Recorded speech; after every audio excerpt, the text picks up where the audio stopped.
৩০ বছর ধরে রঙিন কাজ দিয়ে বিভিন্ন শৌখিন জিনিস বানিয়ে চলেছে অনিতা রাও। এই কাজ করে সংসার চালিয়েছেন এতদিন অনিতা রাও। এখন তার বয়স হয়েছে এবং তার সাথে সাথে চোখের সমস্যা হয়ে যাওয়াতেই তিনি ঠিক করে কাজ করতে পারেন না। তাই তার ছেলেকে ও বৌমাকে নিজের হাতে কাজ শিখিয়েছেন এবং এই কাজ দিয়ে হস্তশিল্প বিভিন্ন জিনিস, পাখি, নৌকো এবং সাইকেল, গরুর গাড়ি, বিভিন্ন রকম জিনিস তারা এই কাঁচ দিয়ে বানিয়ে চলেছে।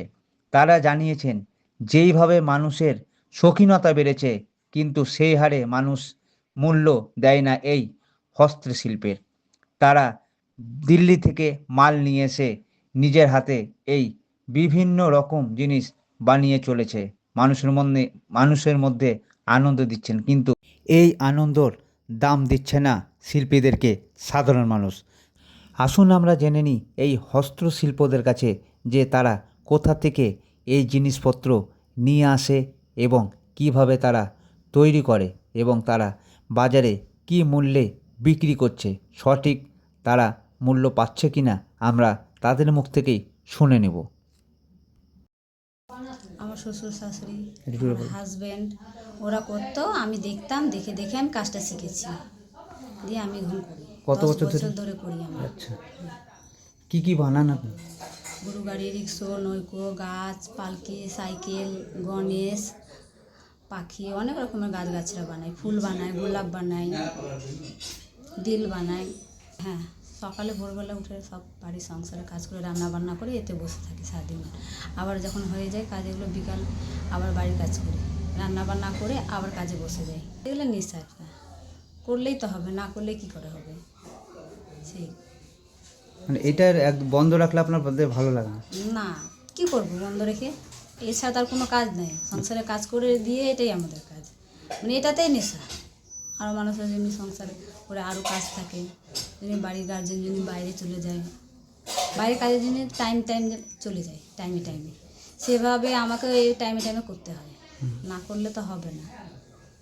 সেরকম তো কেমন লাগে কাজ করতে? ভালোই লাগে। এই কাজ তো বাড়ির কাজ, তো ঘরে বসে করতে হয়, বাইরে যেতে হয় না, রোদে গরমে মাঠে তো যেতে হয় না, বাড়িতে বসে করতে হয়, ভালোই লাগে।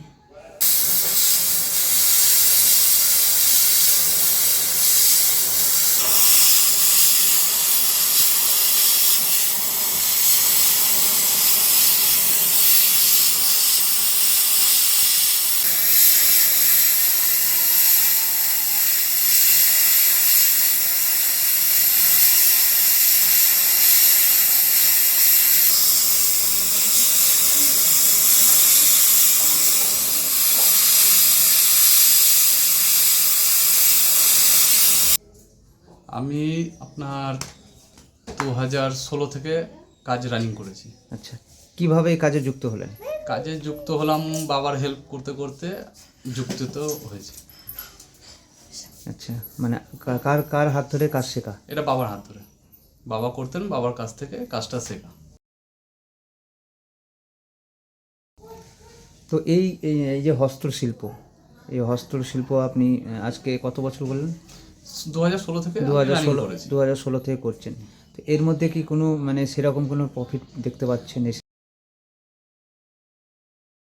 প্রফিট খুব বেশি নেই, সংসার চলার মতো আছে, কিছুটা হচ্ছে বলে করতে পারছি।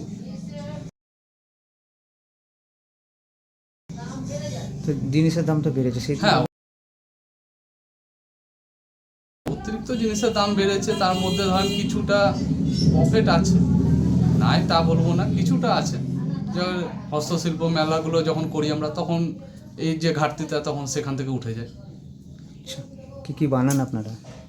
আমাদের নৌকো থেকে শুরু করে, যানবাহনের ভিতরে নৌকো থেকে শুরু করে আপনার টাঙ্গা গাড়ি অবধি, সে সাইকেল, রিক্সা, কলকাতা টানা রিক্সা, গরু গাড়ি, এসব প্রত্যেকটা হয়।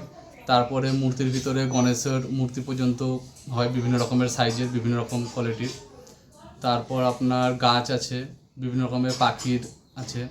তো ভোর 3টে থেকে শুরু করে রাত্রি 10টা 11টা অবধি কাজ চলে। যখন চাপ বেশি থাকে তখন রাত্রি 2টো 2:30টাও বাজতে হয়, দিনমান লেগে থাকতে হয়। কোথায় কোথায় আপনাদের এই মাল যায় দাদা? এখন আমাদের আপাতত হাজারদুয়ারি প্যালেসে দিই, কিছু মাল কলকাতায় যায়, ওইখান থেকে আরও বাইরে বাইরে যায়। আচ্ছা, সব পাইকারি রেটে তো হ্যাঁ, পাইকারি রেটেই মাল যায়, এবার ওনারা যে প্রফিট ওনাদের সেটা। সেটা ওরা। তো আগামী দিনে কি মনে হচ্ছে যে এই ব্যবসা মানে বাড়বে বা কিছু?